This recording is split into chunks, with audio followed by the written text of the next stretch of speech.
JT, how you doing on this fine Sunday, man? I feel pretty good, man. I feel pretty good. I feel like I've been having some trouble understanding people's emotions, and I wanted to have this conversation. No, I'm good, man. I'm good. I'm good. These are cool, bro. We always talked about like just turning the conversations that we have on the phone into a podcast, and we're finally doing it for one. Finally, And after years of talking about it, guys. yeah, and also they're pretty fire usually. Great conversations, great content. So it's cool.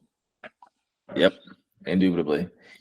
So if anybody doesn't know about me, yes, sorry, I'm taking over the intro here, but I love intellectually stimulating conversation. I really do. Like that's one of my favorite things.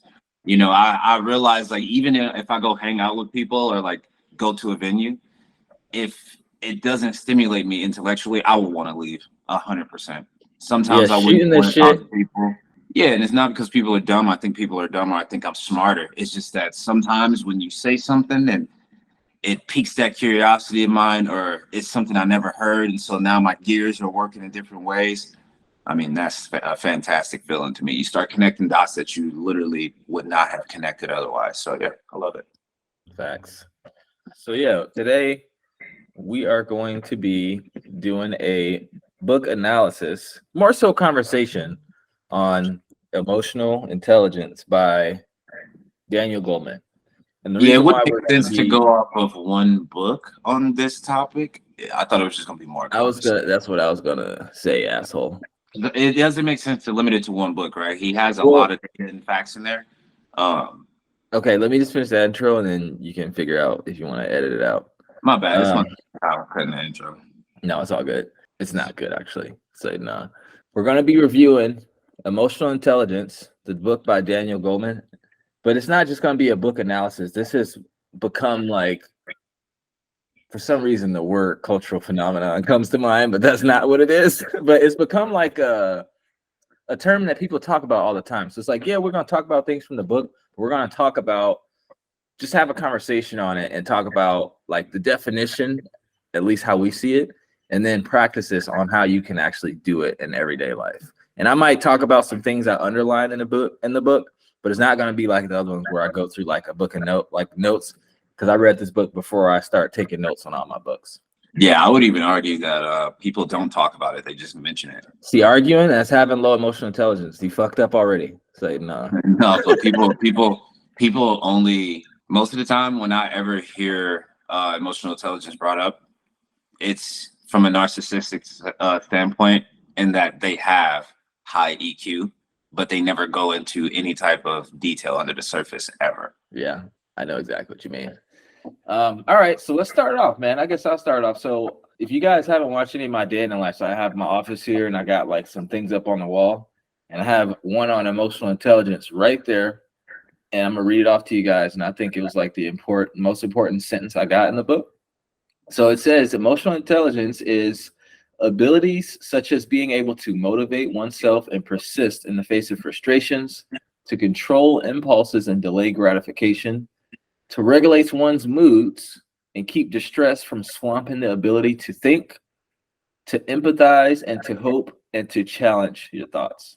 So let's kind of go through some of that stuff. So the first thing it says, being able to motivate oneself and persist in the face of frustration. So the thing about the word emotional intelligence, just having intelligence on your emotions, but I would replace the word intelligence with awareness because you can't do anything consciously, at least, without being aware of it. So being able to motivate yourself and persist in the face of frustration is super important because we're all frustrated in life. Like it's never, no matter who you are, where you are in the world, how much money you got, how healthy you are, how good, whatever, you're going to have some kind of problems and issues. And emotional intelligence becomes important once you have to deal with them. You can either deal with them and be pissed off and be frustrated, or you can be aware of the emotions you have and have a plan and kind of just solve your issue and not like just be super frustrated. What do you think about that? Yeah, so I would say some people are like unconsciously better than others, right? And also, I do think there is a spectrum within that. And so, like growing up for me, for example, so with emotional intelligence, also a key part of the definition is being able to basically look inside and understanding your own emotions, right? It helps give a better view of the outside world when you're watching or being aware of other folks as well. But anyway, growing up, I was always good at sticking through hardship, no matter what. I just wouldn't give up on anything, no matter what.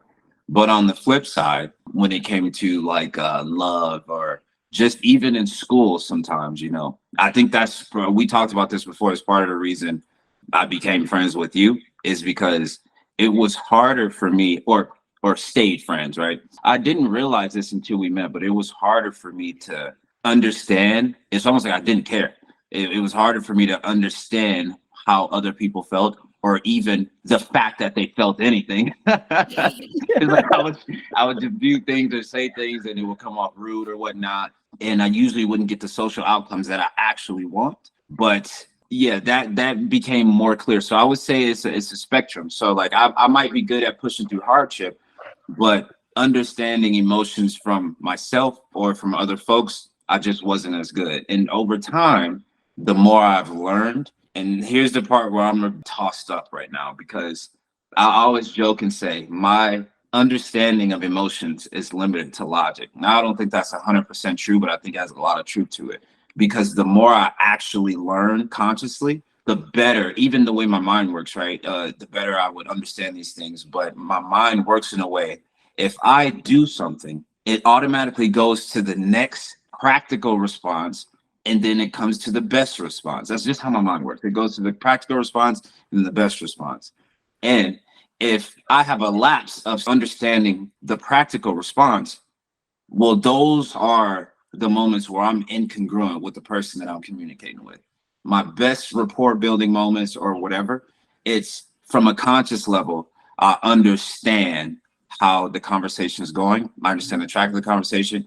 I understand nuances, but from a logical space when I'm talking to them as well. And it's visual, obviously, so I can see it. Other than that, I still feel like I struggle sometimes with it, unless I'm in like an environment how we were in Payson when we were camping, and it's like more free. It's like that's more feeling for me. So I understand a little better. It's like I'm more unconsciously aware of emotions around me and in me. Yeah, probably because it's not as many distractions too. Maybe actually. So yeah, it's a spectrum. And I think, some people are better unconsciously / consciously than others. Yeah, I agree. And I think it probably has a lot to do with like just the makeup of the person. I can get into like human design and all that stuff, but also just how we're raised. Like all that stuff plays a part. So I kind of want to keep unpacking the like motivating and persist in the face of frustration. So we talked about self-awareness, and here it says self-awareness in short means being aware of both our mood and our thoughts about that mood. So, and this is where like meditation comes in, and this is what helped me a lot. Because I feel like as a kid, I was really angry growing up, like short-tempered, no emotional intelligence whatsoever. But obviously, as you get older, and more mature and stuff like that. So it's a lot of different ways to meditate, but what I'm talking about specifically is almost just sitting there, being present and watching your thoughts go by like the clouds. Like one of my favorite sayings is that the biggest step to enlightenment is realizing that we have thoughts and emotions, but we're not our thoughts. That's why people say use your head, not you are your head. So just being able to sit there and being like, wow, this is the thought I'm coming to mind, and not like getting so attached to it helps, because that's what you have to do in a situation when what he talked about in this book, something happens that he coined called amygdala hijacking. So first off, your amygdala is your emotional brain. I forget where it's located in the brain, but it's basically how your brain registers emotion. Like you have your prefrontal cortex, which is your logical brain. You have your amygdala, which is your emotional brain. Like, let's say you're walking with your wife and some guy just comes and smacks the shit out of her. That information most likely is going to skip your prefrontal cortex and go straight to your amygdala. You're going to get pissed. And what your body is doing at a biological level is getting you set up for fight or flight, because our brains are super old machines. Back in the day, if something rattled in the bush, you don't have time to think about it logically. Your amygdala registers it. Your blood gets sent to your limbs so you can run or fight. And you're not going to be like digesting your food because it's going to like leave all your organs. But in the modern world, it doesn't really serve us as much, you know? So it's like when an amygdala hijacking happens, you need to realize that it's happening. You have cortisol and all these different brain chemicals being released into your blood that's actually really, really toxic. And the blood gets sucked from your prefrontal cortex, which is your logical brain. So I'm not gonna say you can't, but it's extremely hard to think logical when your amygdala is like flared up like that. So things you can do to help is taking like big, deep breaths. And like I said on there, challenge your thoughts. Like the example I just gave, some guy just came and smacked your wife. Oh, like you probably gonna have thoughts like, man, I want to kill this guy, or I want to hurt this person, or I want to do this to this person. Probably just want to take some deep breaths and then let blood go back and start circulating inside of your prefrontal cortex so you can think about it logically and then make the best decision. JT, what you think? Yeah, so with the amygdala, so it's more responsible for like the degree of that emotion, right? So the entire limbic system will be considered the emotional brain, and then the amygdala is going to color that emotion for you. You can look at it that way. And so like on the extreme side, Like you got define what kind of emotion it is, happy, sad, kind of thing. Well, it's going to color it in that it's going to add more vitriol. I mean, I should say, Like make it more intense. Yeah, so it's going to be more extreme. So when you have a hijacking, that's why the three options are fight, flight, freeze. You know what I mean? And so it like adds more vitriol or adds more intensity, like you said, and it gets flooded and it's just taken over. And whatever your primal reaction is, most people is flight, some people is freeze, and some folks is fight.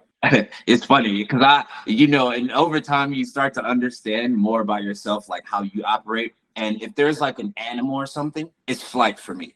Unless clearly there is no option for flight, then I'm always prepared to fight.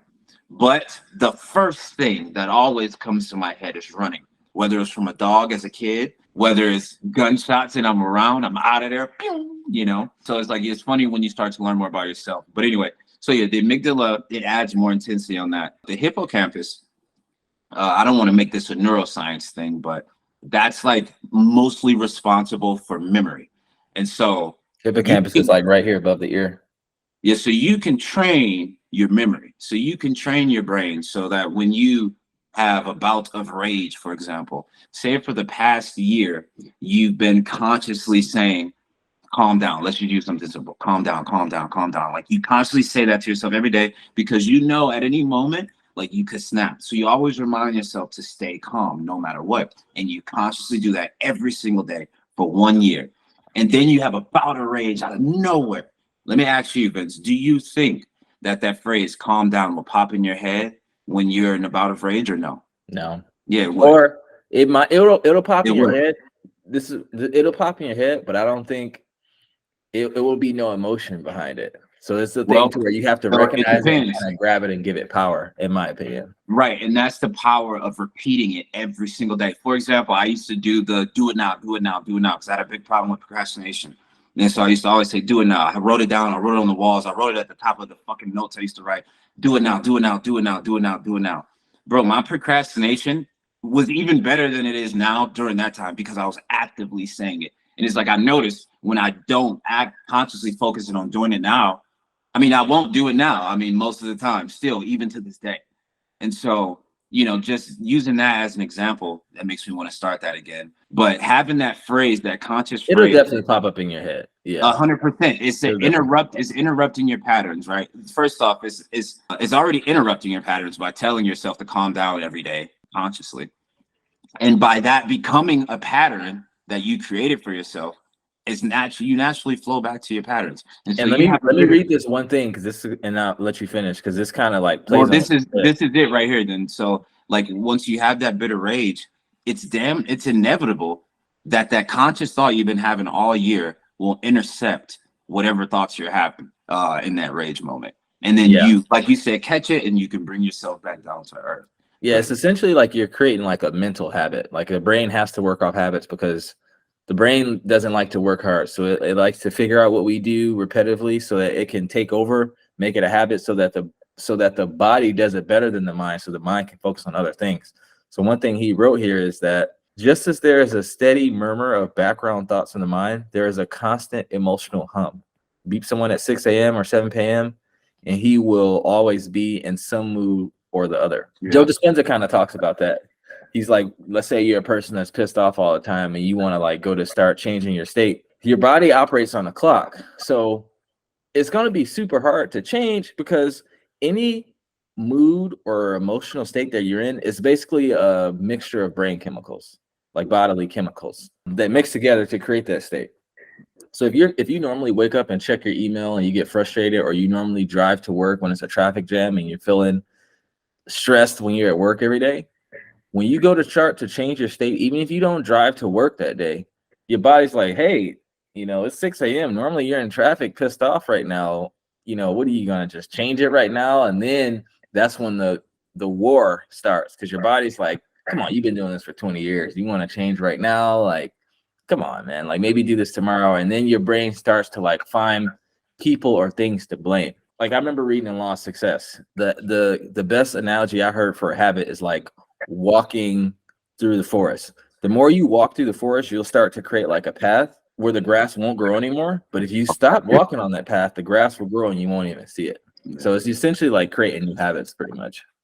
Yeah, just since you brought up habits, so habits on habits are the sum like character are the sum total of your habits. So like a lot of people, they want to know who they are from a character standpoint, or they talk about someone's character. You can glean into someone's character before you even get into a deep conversation with them by understanding small habits they have, probably in a matter of 30 minutes. They're probably going to exhibit half of the habits they have within 30 minutes right there. And it's just going to express themselves in different ways. But yeah, so habits, they literally make you who you are in every way. And emotions can be built on a habit. Moods can be built on a habit. And you can look at moods and emotions separate as well. So like mood would be the underlying tone that you carry for an extended period of time. Emotions are volatile. So they come and they go, they come and they go, but it's coming out of those moods. So if you're in a good mood all the time, I like to consider myself in a good mood most of the time. I think I'm pretty sure I'm pretty positive, right? And so when something negative in my life happens, sometimes it's easier than other times, but it's easy for me to just be like, okay, it is what it is. I gotta, I accept what the moment or situation is. And that provides a moment of clarity for me to think about the next best step, just because, I was able to keep a calm mind there. So, if you're in a negative mood and something bad happens, oh, you're going to be pissed 100%. If you are already stuck in traffic, and then I'm talking about you got a 45-minute commute, you're 15 minutes away and you just drove 40 minutes because it took an extra whatever, right? So you're pissed, man. You're pissed. You're already late for work. And then your boss calls you and he tells you you're fired. I can almost guarantee you, with the backdrop I just gave, you will not be like, huh, you know what? That's okay, and turn around. You won't do that. You're going to be pissed. Like, I already drove fucking 40 minutes. You're going to start saying everything that pissed you off this morning. And then it turns into a spiral. You go home, now your kids get in your face. You're like, hey, I just got fired, okay? And, it turns into a spiral. What you just said, it says here, the longer we ruminate about what has made us angry, the more good reasons and self-justifications for being angry we can invent. Yeah. I love scientists, man. They really can wrap things up with a nice sentence. For real. No, it's like, man, everyone pretty much is aware of the law of attraction now, right? And the power of positive thinking.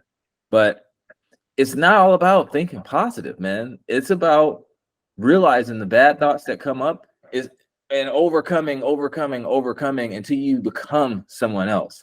Like you said, your character is the sum total of your habits. So you have these constant bad habits and you're trying to change these habits. You're changing who you are, because who you are is how you think. So by changing how you think, you're changing who you are. So emotional intelligence isn't just think positive, always think good.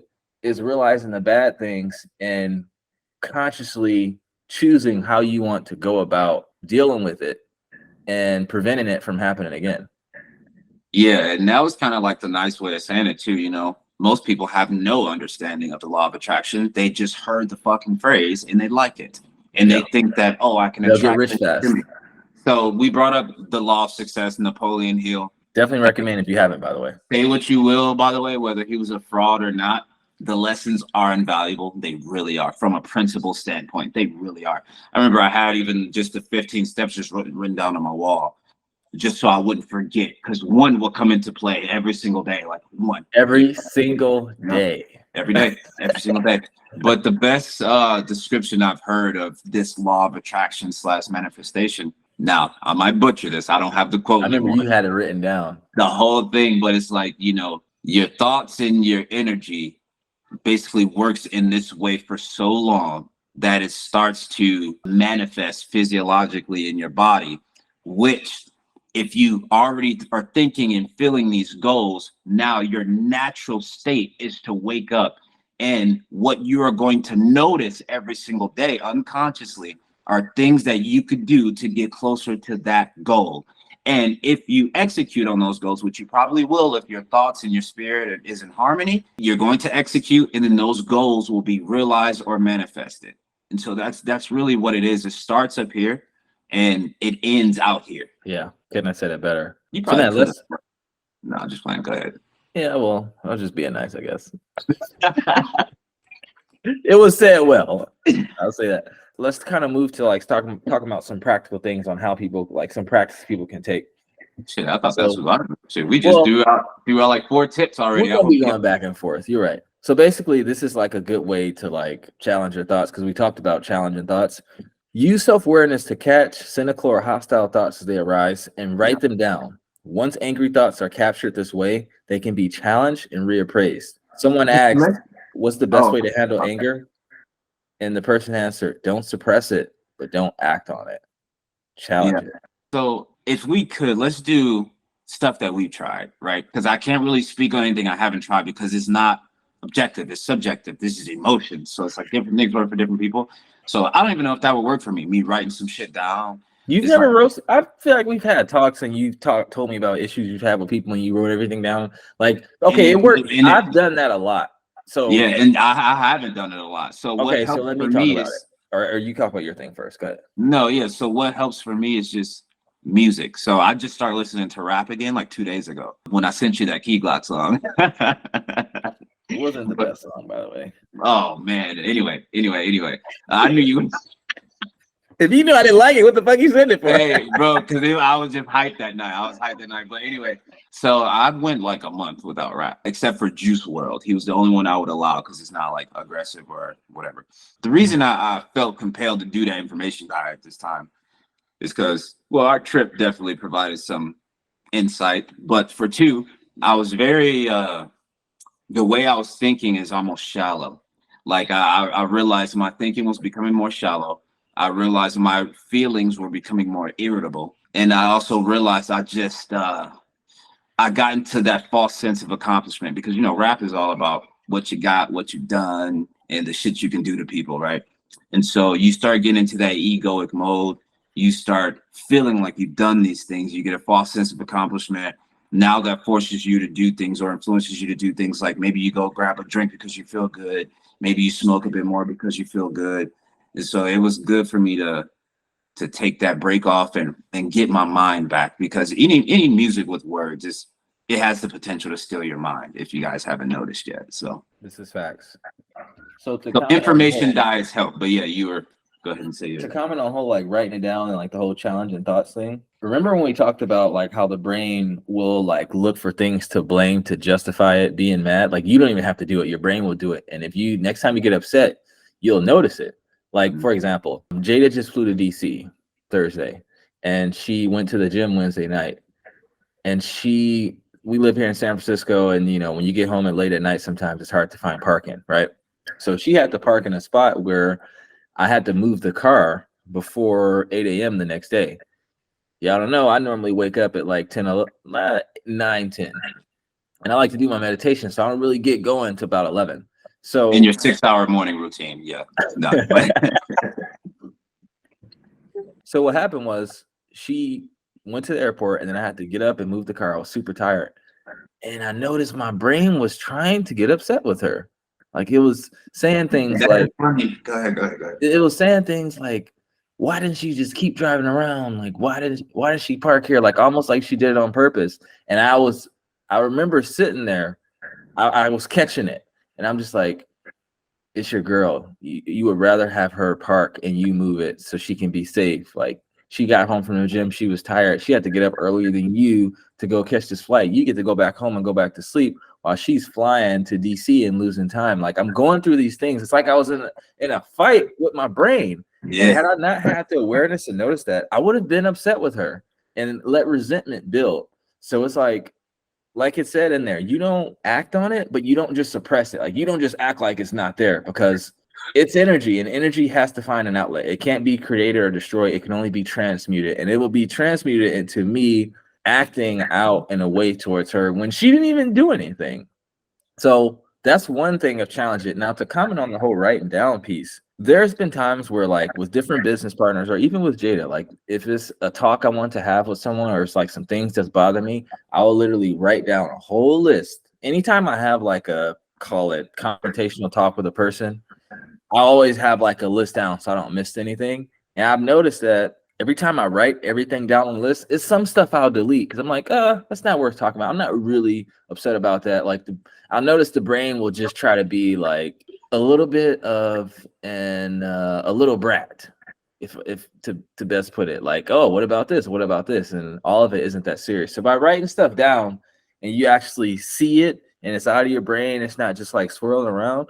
It helps me, like it says in the books, it kind of helps me challenge it and look at it from like a bird's eye view and really go like, man, is this really that big of a deal? Sometimes it is, and you talk about it. Sometimes it's not. And then when when you realize it's not after writing it down, for me, it's easier to let go. Yeah, no, it's funny on the first part there. It's funny because even that feeling, it feels like it's the back of your brain in that moment when it's happening. I'm gonna have to notice where I'm gonna try to notice where it's coming from. It feels like it, and obviously I'm probably making that up, right? Because I feel and see things, and so I visualize where it's at, and it feels like it. And like when you go talk to your lady and you're feeling that and you're having those thoughts, those are usually the times where you're not angry, but you're also not happy, and so you're like, yeah, because you're battling with yourself to be happy or mad at them. They're both trying to take over. Yeah. So yeah, man, that's good stuff. That's good stuff. So now let's talk about delaying gratification. So I'm gonna read something here, or actually, let me talk about it first. So they did a study in this book where it's like a famous study. They had like some kids come in, and I think this was in Power Habit too. They had some kids come in and they put a cookie on the table, and they were like, you can either have one cookie now, or you can wait. I forget how much time it was, 5 minutes, 10 minutes, 20 minutes, something like that. It wasn't a super long time, no more than an hour, I don't think.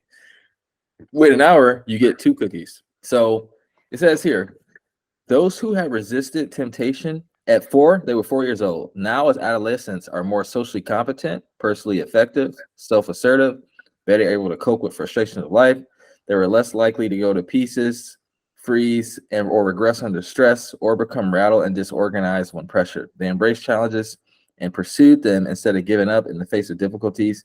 They were self-reliant, confident, trustworthy, dependable, and took initiative and plunged into projects. So if you think about the concept of delaying gratification, it's super important because, like, in order to be successful in anything, like, I'm trying to build knowitowlz up to where I want it to be.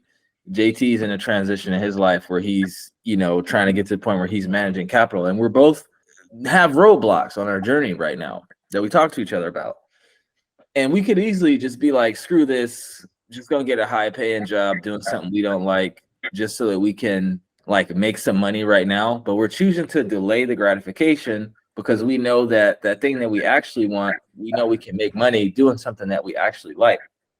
And delaying gratification is hard, especially in this day and age, because we have everything at our fingertips. Like back in the day, you couldn't just order something on Amazon, have it come right now. Internet was slow. Like everything today is so fast. And, we just talked about habits. We get into that habit of expecting things fast. Like I know when I pull up my phone and an app don't pop up in like 10 seconds, I notice I start to get a little frustrated. You know what I'm saying? So it's like, and I think meditation helps with that too, because just being able to, like, I'm not gonna lie, man. It's some days I wake up and I just want to get right to work. I don't always want to wake up and meditate for an hour and then pray and then stretch and do my Kegels and all this stuff, So it's like I look at delaying gratification as just having discipline, and I would define discipline as like enslavement to a set of rules. Like they say, true self-discipline equals freedom. Discipline is enslavement to a set of rules. And that's basically saying like you are free when you have habits that are in line with what you want to do, not bad habits that when you do them, you regret them after and you always feeling like shit. Yeah, man. So without gratification delay, you get nothing. And I think the best example of that is the gym. And it's so extreme because great point. yeah, when you go to the gym, it actually sucks in the moment. So it's not even like you don't have to delay, you have to endure at the same time you're delaying. And so like after, you're still not gonna feel good. Like it's gonna take you 2 days to feel good and get up and be like, okay, feel it, your arms feel good. But until then, you have to do a lot of stuff without results. Exactly. You got to endure it. You got to go through it. And that's literally the best example. And without it, you get nothing. Simple as that. You said pretty much good stuff. So I don't really have anything else to say on that one. Yeah, man. I'm actually going to go through this book and like actually write down the notes. I have a lot of stuff underlined here. Yeah. So one thing you touched on is EQ obviously being a predictor of your social life in the future, and your social life can be a barometer to your level of success or a correlate to your level of success as well. And so having EQ from a young age, let me be clear, it's not on you, right? I'm from Detroit. In some ways, we always had to delay gratification, but because there were micro things in the middle, there's a challenge with either staying on track or falling off. And so you get a lot of people that fall off, of course, but you also get a lot, they stay on track. And those kids, I'll let you finish. My bad. Go ahead. No, I was just gonna say, like, that's why a large percentage of like rich or wealthy people, their kids are like little brats because they don't have to delay gratification because their parents are rich and they get everything they want right now. And then when they grow up and go out to life, they treat everyone like assholes because they are just like entitled. Like they want everything now. Like they feel like they should be served no matter what.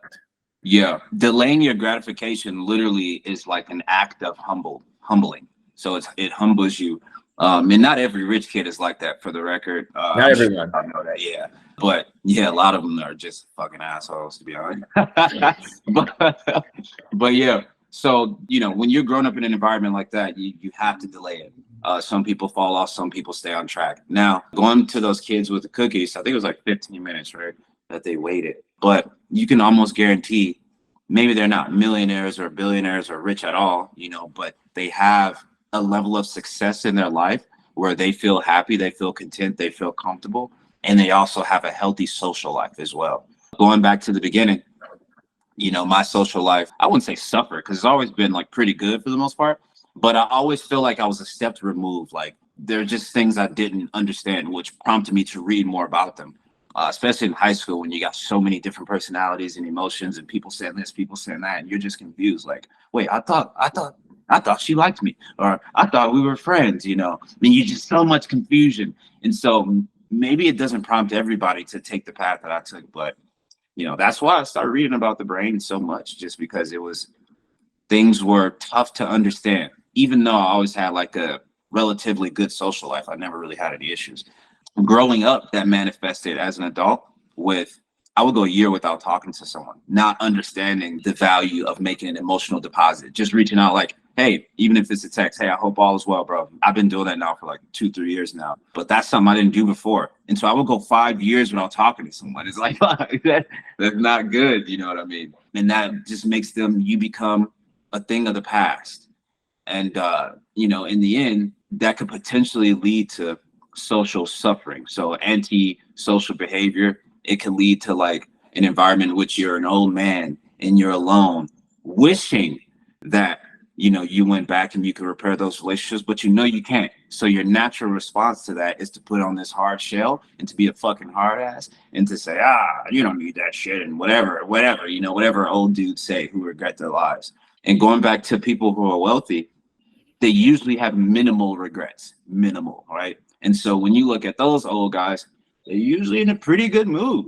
Even if they don't have like the life that they wanted to in totality, on the outside, they're still showing an outer shell that like it's actually inviting a lot of the times. And that's why you see like, oh, he's actually a really nice guy. Because we think rich people are going to be assholes, or like we used to as kids, right? And a lot of people think that now, but when you actually meet someone with cash and who's made a ton of money, I mean, pretty nice people usually. Facts. Okay. I got two things I want to talk about, and I guess we can probably wrap up. I want to talk about a situation I read about and how self-awareness, or you can call it EQ, actually saves someone's life. And then I want to talk about stoicism. So I think I was reading Smarter, Faster, Better. I think you read that book too. You probably know what I'm talking about. So it was this guy who ended up getting like dementia or some brain situation where he wasn't aware, couldn't remember, yada, yada, yada. So what his wife did, it forced awareness on him. It forced him to make decisions. So he couldn't take care of himself anymore. So instead of just like feeding him, dressing him, take him to a park or whatever, she would force him to make decisions. Be like, do you want the red shirt or the blue shirt? Do you want noodles? Do you want rice? Do you want to see this movie or that movie? Do you want to lay here or do you want to lay here? And through just him making constant decisions, he cured his dementia and actually ended up living longer than her. Do you remember reading about that? Yeah. So like people forget that your brain is a muscle. Yep. It's a muscle. And so if you don't use it, you're going to experience atrophy in that brain because it has muscular tension, literally contracting. And what's the opposite of contracting in this case? Expanding. Why didn't I think of that? That's so weird. It was hard for me to contracting or expanding or expanding inside of your skin, all this right here. And so if I just sat there all day like this, and I did that for like 5 years, bro, my brain would not work anymore. And to hammer that point home just a little more. Wow, my talking is jacked up today. My apologies, guys. My apologies, guys. I'm struggling to talk today. But anyway, say if you covered, so my son is 2 years old. If I took a blindfold and I covered his eye for the next 16 months, he would either be blind or he would barely be able to see out of that eye because it stopped developing because he's not using it. So everything's going to that eye. And so it's the same thing with your brain. It's the same thing with these. It's the same thing with everything. And so, him making those decisions every day, I'm not a medical expert, so I'm not going to say it's inevitable for it to reverse dementia. But I can see how that would work if dementia is an atrophy of the brain and Alzheimer's, stuff like that, it's an atrophy of the brain. And maybe you can reverse that atrophy by becoming active in your mind. And an active mind is a healthy mind. Thanks. Let's talk about stoicism, man. This is one topic we talk about a lot. And I feel like this will really bring it home for folks. So before I do that, I want to answer a question that people probably have in their brains, or at least I hear people ask all the time. It's like, the question is, why is it that when something good, you can have 9 things good happen, but when one bad thing happens, it sticks more? Let's answer that. Yeah. And then through stoicism, you can kind of help alleviate that. So the reason why the bad things stick is because your brain is a conflict avoiding machine. Like I remember reading in Mind Wide Open by Steven Johnson so this guy basically was living in New York when 9/11 happened. And he noticed that when he would start to walk outside and it was just a clear blue sky, he would get anxiety. And he figured out that he got anxiety because on the day 9/11 happened, it was a clear blue sky. So the brain took in all the data that happened and bunched it all together and is warning him so he doesn't have to feel that fear again. So it's like, oh, it's a blue sky. You might want to be careful, so that basically what it boils down to, so that you don't die, pretty much. Like the brain is scared of death. So whenever something bad happens, your brain recognize anything it can around those points or that situation. And whenever anything like that happens again, you're going to feel it so that you can avoid the conflict, ultimately avoid death. All right. So before we talk about stoicism, do you want to add anything to that? So that's like the primal aspect. Yes. So that's like what happens in your brain from a primal perspective. But also, whenever you're talking about the brain or behavior, you always have to take in the cultural temperature of, the society that you're in. And I always got to relate it back to me, right? Because I know my life better than anyone else's life, right? And so growing up, good things would happen for sure. But even as thinking back on it, like even thinking back on it, because I never thought about this before. So this is like a brand new thought. It's hard for me to remember the good stuff. It really is. It seemed like so much bad stuff all the time that even when I think back on it, I get a sense of achievement, and I get a sense of like joy when I think back on it, because it was all bad, right? Like things were bad. But obviously, there were a bunch of good times and good moments and all that good stuff.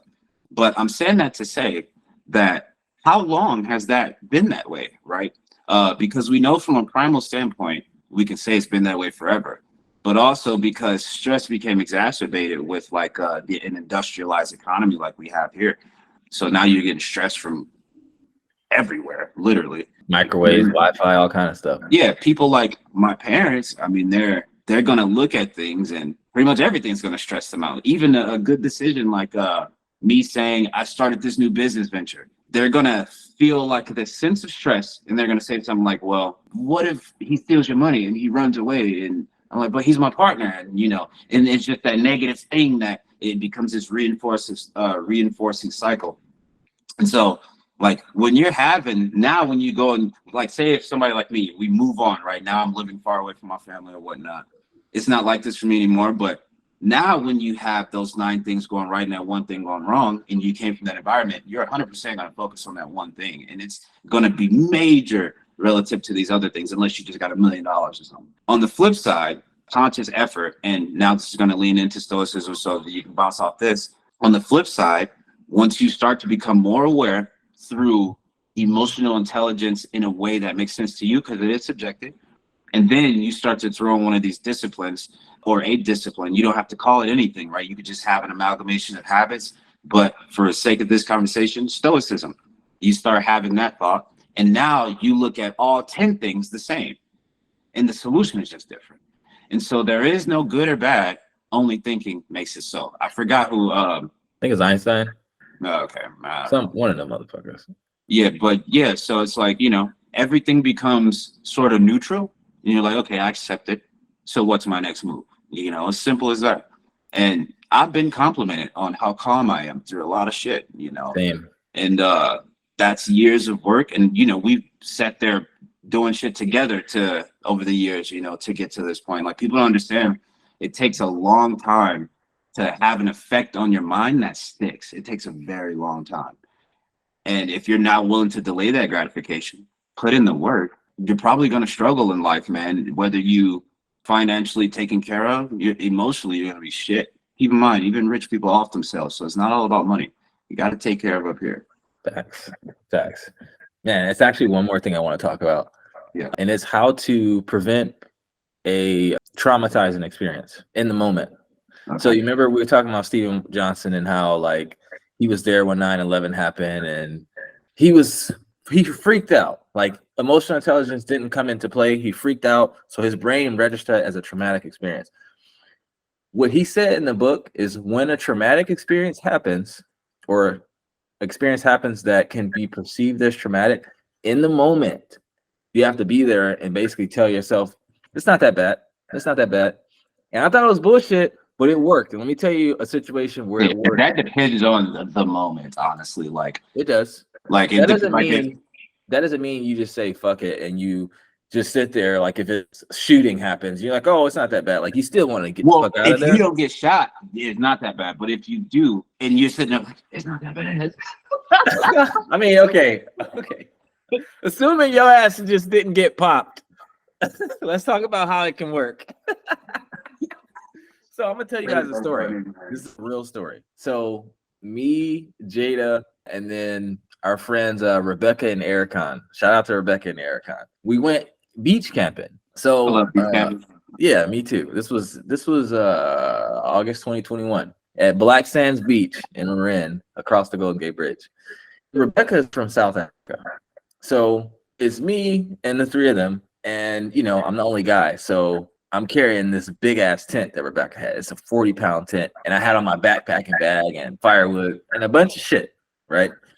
So we get down there, and Rebecca's like, "Have you guys ever just slept under the stars?" I'll never forget.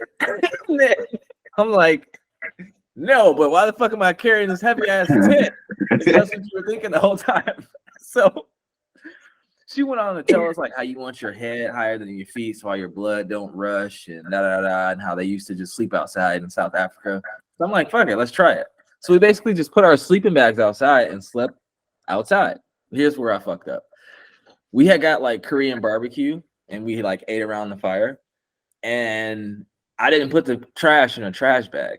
And I had already laid down, and like if my head is here, the trash and the fire is pretty much like right here, right? So I'm sleeping, and then I'm like, man, it's raining out here. And I look at Rebecca, I look at Jada, nobody else is bothered. So I'm like, okay, maybe I'm just being a bitch. Like, let me just go to sleep. So I wake up again, like, man, it's fucking raining. But I'm like, fuck, I'm not getting wet. Like, what the fuck? So I touch Jada, she's dry, and I'm like, huh, what the fuck's going on?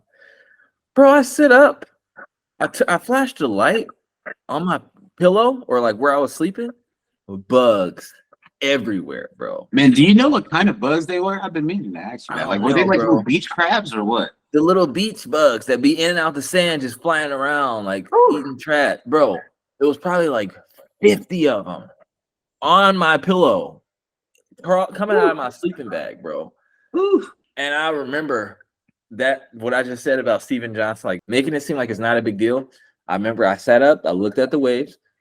Like, it's not that bad. It's fine. It's just bugs. And I had thoughts of like, I'm never beach camping again, and this and this. And I'm like, no, it's not that bad. Like, I'm not bit. Shit, they probably ate off the dead skin. Like, I'm good. I'm gonna just set up the tent and go to sleep in the tent. And it wasn't traumatic at all. And now when we go, and I went beach camping like probably a good 5 to 7 times after that, and it's not an issue at all. So, yeah, because now you know not to leave food around, bro. That's the factor actually. So,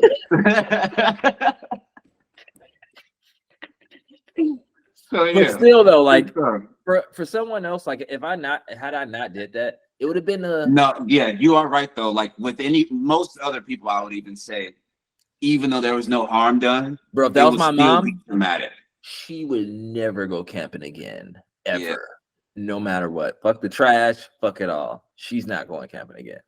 Yeah. You know, bugs are like one of those things where they actually help you with like your emotional regulation and stuff like that. Cause usually people panic. So like, for example, when we were out there in the forest and that daddy long legs was they were calling on all of us out there. Oh my God. And then I'm getting the heebie-jeebies thinking about that, bro. They were everywhere. Bro, everywhere. And when I swiped that one off my leg, he was like, I was gonna say like, you said something like you basically thought I was gonna like set it off the ground like nicely, but I flicked it off, right? But even in that moment, I was thinking, I was like, that's funny he said that, but in my mind, exactly what you thought is what I experienced. I was very calm. It's like I said, daddy long legs. I don't give a fuck if I throw it and it splats, really. But I didn't want to kill it. I had no intention to kill it. So I just flicked it off softly. And I know he survived that, But in the past, me would have been like, oh, shit. Yeah. Swiping everywhere, like, But, nowadays it's more like, and I think it was sitting there at Lake Berryessa with those gnats on me, that actually did it, while I'm even remotely comfortable with that, because that was just such a weird experience. Mine was MC football camp when we had no choice but to go to sleep with bugs, mosquitoes. That too. So I guess it's probably a couple of experiences. I forgot we did that. Yeah, guys. Quick story. We went to football camp in 11th grade. We were sleeping in cabins. Our cabin didn't have air, so they had the door open. We're in the middle of the woods. Mosquitoes biting us all night.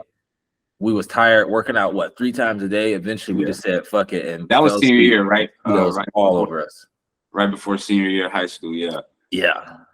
Man, talk about roughing it out. That's some stoic stuff. You got to go through that, and then you get no sleep. You got ants in your bed, probably. You get bit up by mosquitoes, and you got to run 2 miles at 6 a.m. Then a mandatory breakfast, and you probably don't even feel like eating, but you got to, because then you got to go to practice 2 hours after that. You take a 2-hour break. People take naps. We go play basketball. We said every day we're going to take a nap, but we never did. And then after that 2-hour break, we have another 3-hour practice to end the day. And I'm talking about rinse and repeat. And that was like one environment, boy, I tell you. That was the best cardio shape I've ever been in. Same. Like, Man, that just made me like think of a new definition of emotional intelligence. Is basically like your brain's trying to automate something so that your body can take over. Hence why you can drive a car and talk on the phone and do a bunch of stuff. But when you're first doing it, you can't. Emotional intelligence is being able to have your brain being stronger than your body and being able to do something even if you don't feel like it. That's how I would define it. Yeah. So let's cap it off with stoicism. It's basically being able to have your cake and not eat it. Oh yeah, that's a good way to put it. But let's talk about stoicism. So stoicism, how would you define stoicism? I don't even know how I would define it, but I don't have like some official definition, but just from experience, that's a good. I've never been asked like yeah. I'm gonna read it here. You see things. Wait, let me try to do this. So you see things from a standpoint in which you can manage, and so it is also it's a lot. It's like emotional regulation. It's like discipline. People get it misconstrued with like this guy. I'm stoic because of my face, and that's what makes me stoic. That dude probably go home and get fucked up. He probably drink all night. He probably is an indulger in hedonism, just period. So like that's not the guy to look at. But you take a guy like me where I'm smiling, I'm happy, I'm da da da da da. But then I go to the gym and then I read. And then, you know, when something bad happens, I don't let it emotionally take over. And I just handle the situation. Been able to push through tough periods, even like with fighting, you know, and not been like,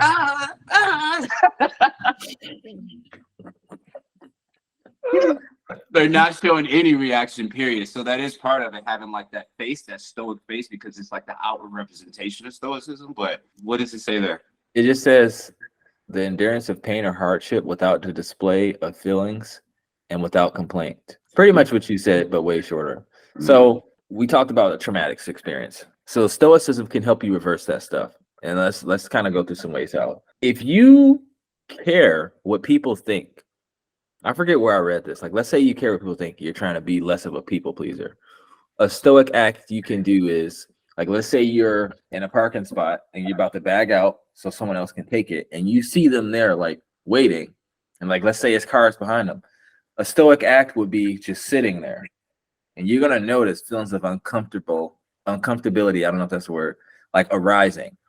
And then what you do is, when you feel those feelings, you ask yourself, is this the thing I feared? Is this so bad? Because the brain, remember, is trying to avoid conflict. So when you do that situation and you let the brain know, like, hey, the shit actually ain't that bad, bro. Like, chill. You do that enough times, then you don't have those feelings arise as much. You can do that. Or you go into a Starbucks and you lay on the ground in line. Or you have a line behind you and you just sit there and purposely stall while you know people are like in line waiting on you. You basically putting yourself in uncomfortable situations and then asking yourself, like, hey, is this so bad? So the brain can actually recognize that it's not. Before I let you take over, funny story. Me and my old roommate, Brennan, we took some mushrooms at Black Sands Beach also. And he's like, man, I love Brennan. He's my old roommate. Him and his girl lived in their car, and how he made money was he played banjo. Like, he would take his banjo, go to Hyde Street in San Francisco and play, and that's how he made his money. Super humble guy, super smart guy. So he wanted to have this event called a Silicon. So I didn't know that he wanted, this is why he asked me this question, but just for reference. We're at Black Sands Beach, and he asked me, like, Vince, man, what's something that's really silly? And then my answer to him was intentional acts of stoicism. And he started cracking up. And basically, I was like, he started telling me, like, yeah, I want to have a silly con where it's just a bunch of silly stuff. And then having like intentional acts of stoicism would be hilarious because I just told him about like what I was just talking about. And he's like, imagine you just got like, funny. You just got some coffee there, and it's like you got the stoic guys just holding up the line, or you got a big ass like, you know, hey, bro, parking lot because people just trying to be stoic. It's funny though, like because as you were talking through that, it's like, bro, I just think back to all the situations we would be in unconsciously that help add to our stoic personality in a lot of cases, right? Yeah, we got high levels of fuck it. Bro, I mean, literally, bro. I mean, insane. Whether it's the bottle blind situation, whether it's getting that meeting, whether it was jumping off that cliff at Salt River tubing. Yeah, or even in Starbucks when we hold up the line and don't realize it, and we're like, "Oh, my bad." We just keep it moving. It's not like, "Oh, I'm so sorry," you know. And so that's just funny because there are a lot of like unintentional situations where, looking back, that's probably the reason we are able to be the way we are today. But also, I wanted to add, another tactic is when you get a compliment, don't overreact. So if you ever notice, most people actually overreact when they get a compliment, and it's They'll like, be like, "Oh my God, no." that or this. So I'm gonna look at you if you compliment me and say, "Oh, thanks." That's no reaction to a compliment. Man, let me tell you about one quick overreaction. I was working at CVS back in 2013. This girl came in, her toenails were painted orange. I don't know if I had ever seen orange toenails. I like pretty feet. Her feet were nice. And I was like, wow, that orange toenail polish look nice. Your feet look really good. This girl fucking tried to like hide her feet like by stepping over them, and she knocked over the whole rack of like our seasonal shit at that time. And she was super embarrassed.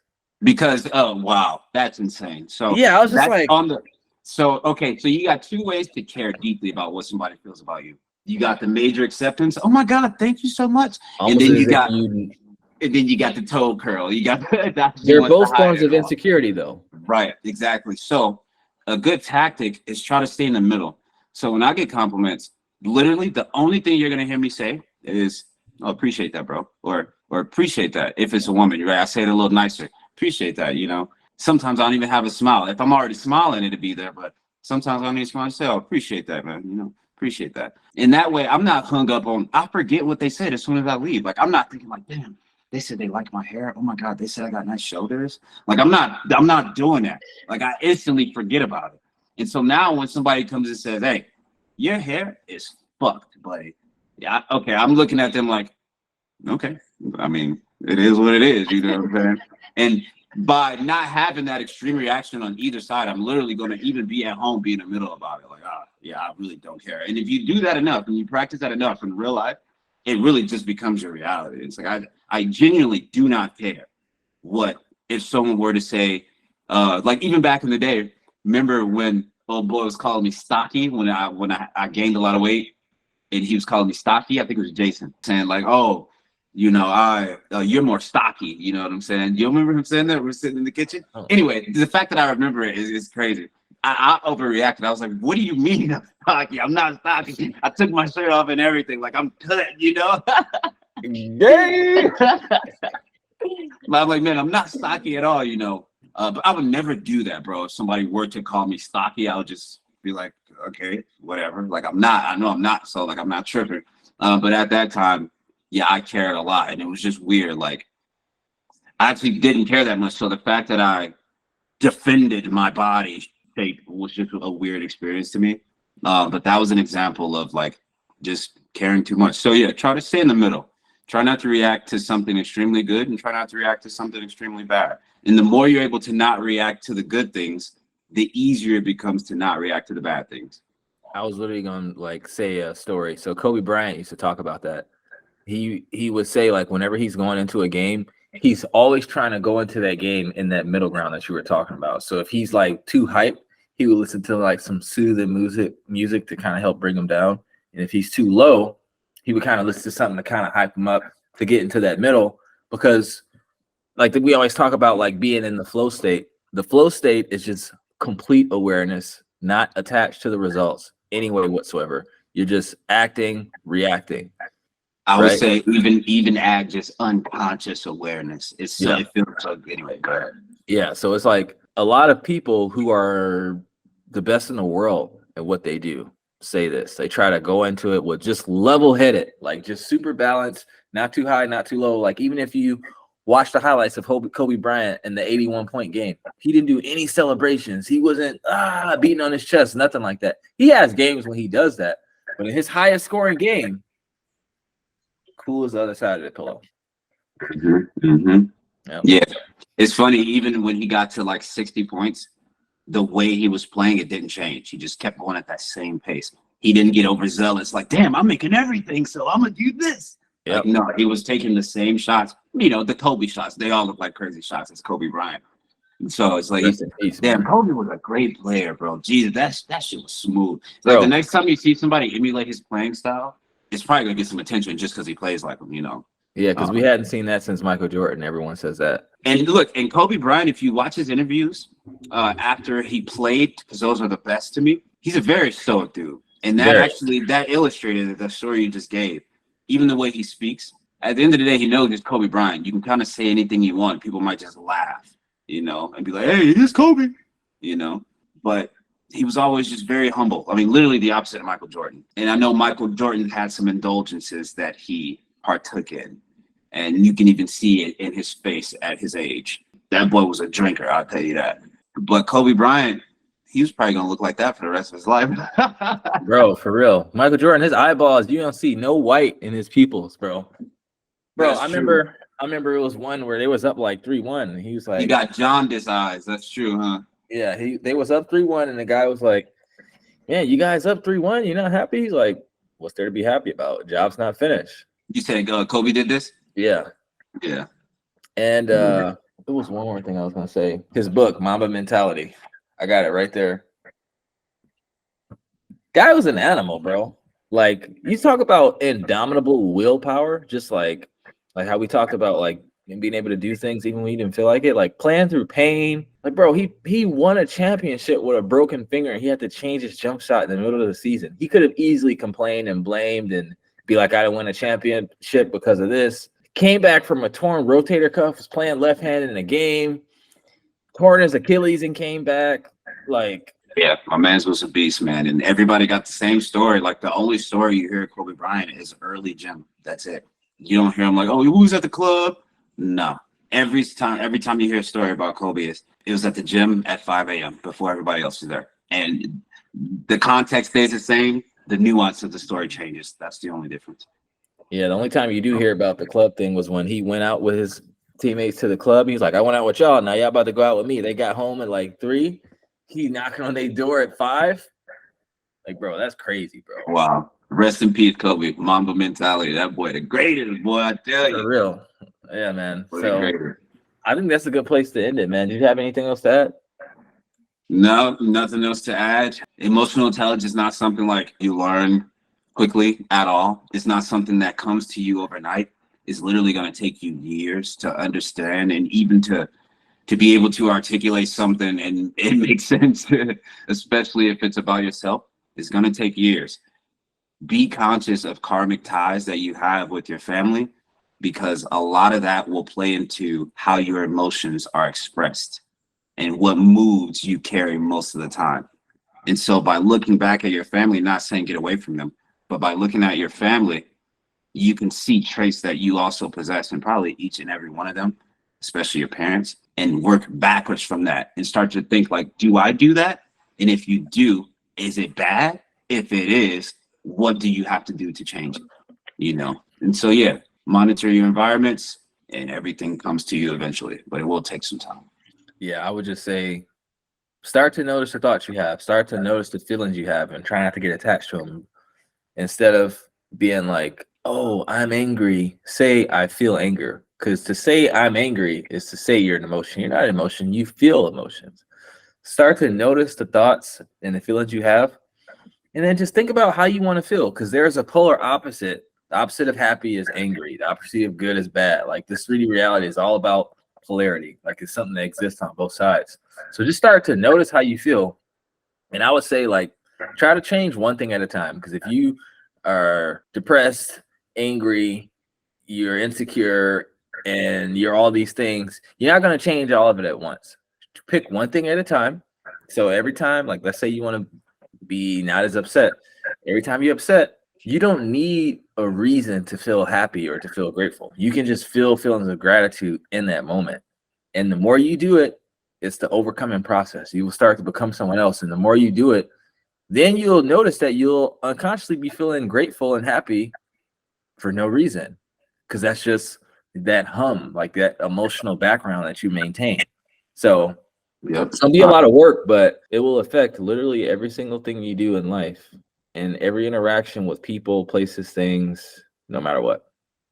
Yeah, man, I don't want to drag this out because we can talk about this for hours, of course. Yeah. But so here's another thing. So I'm done after this because I gotta use the bathroom. But oxygen feeds the flame, right? And so when you're angry and you go outside and get some fresh air, maybe it didn't heal you completely, but you're not as angry. And so even if you're in a slightly bad mood and not angry, if you go outside, let oxygen feed the flame inside of you, like you're going to feel better. Like you really start to feel like euphoric and like a feeling of bliss. You Deep go breaths outside. release your cortisol levels too on a scientific level too.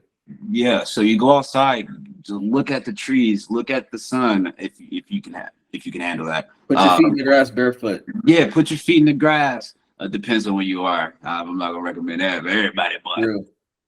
yeah, I see some people do that out here. I'm like, man, what? But they're usually not well in the head. But anyway, so yeah, go outside, let oxygen feed the flame, and that usually actually helps feel better. And go outside in the morning, start your days off right. And yeah, because keep in mind when you're sleeping, you're getting less oxygen. So the first thing, go outside, replenish that. Like you're gonna feel better. And that's why even when you go outside, sometimes you feel like you've woken up a bit more. You got the combination of the UV rays and oxygen in your system at the same time. So use what you have, and it's free usually. For now. Yeah, then we got to start paying for sunlight. That's gonna be crazy. Yeah. The sun packs, like Jesus, bro. All right, man. That's a good Sunday talk. Let us know what y'all want to talk about next Sunday. We're gonna try to do, or we're gonna do like a, psychological, spiritual, self-help kind of topic. Yeah, like not business. We try to. I think you would agree. Like both of our weekends, we try to separate ourselves sometimes, right? And so, yeah, I take Saturdays off. Yeah, so for me, it's actually Sundays, but I don't mind doing this just because we're just talking. So it didn't even really take any preparation, So yeah, man. Yeah, I'm done talking. Appreciate you guys for listening. This is a great stream, and I'll let you carry us out here. Yes, sir. Definitely subscribe to the knowitowlz channel. We're building this up together. Follow our individual channels as well. JC's channel is J Mansion. Mine is Crypto Noah. I talk about crypto, DeFi, stuff like that. What do you talk about on your channel? I talk about economics, so that could be anything from the Federal Reserve, that could be crypto products. I'm actually going to post this one on my channel as well, so it'd be a free flowing channel for the most part. Not really going to pigeonhole myself there, but for most of the time, it's going to be economics. Okay. Yeah. Oh, also, I have day in the life content on there as well, showing how we're building knowitowlz, which brings me to the last thing here. Go and mint your Grow It Owl, 7,500 of them total. The more you get, the more utility you have. You get access to the best video in our course. You get whitelist access and a discount to mint a Know-It-Owl.